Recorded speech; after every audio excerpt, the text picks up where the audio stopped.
Provincial bus trips covering 12 routes should resume today, but some passengers ended up frustrated because there were no buses for them.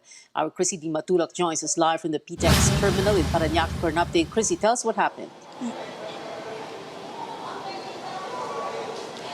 Yes, Pia, with the reopening of 12 routes today, some buses bound for their provincial trips were a no-show. Buses bound for Cavite and Tagaytay, Batangas and Tagaytay did not arrive due to low passenger volume. But some units were on hand to take commuters to Cavite, such as to the towns of Naik and Carmona. Terminal spokesperson Jason Salvador says passengers are still having second thoughts about traveling because of the pandemic. This caused some confusion and frustration for some passengers this morning, as some have already booked their tickets for the trips to these places.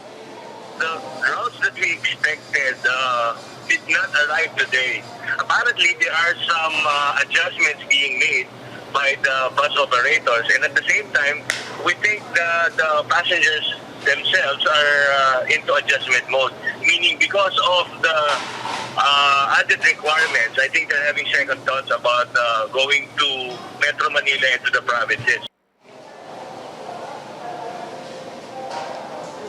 He says terminal officials expect more buses in the coming days as operators maximize seating capacity. A number of passengers we spoke to say they are taking extra precaution to stay safe. They also welcome the opening of trips to the provinces. Okay lang. Kasi minsan meron ka ring pangamba eh. Kaya nag-iingat talaga ako pagsakay ng mga public vehicles like bus. Dapat meron akong dalang alcohol. Very convenient kasi unlike no mga past few months na wala talagang biyahe totally. So, yun, convenient lang talaga. Sasanayin. Wala. Kung hindi ka magtsatsaga, wala ka rin kikitain eh. PIA authorities have allowed provincial buses to serve some routes after trips were suspended for 6 months. But health protocols should be strictly observed.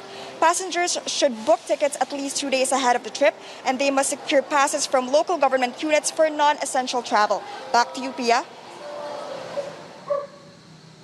Chrissy, what was the waiting time like for those buses that did resume trips today?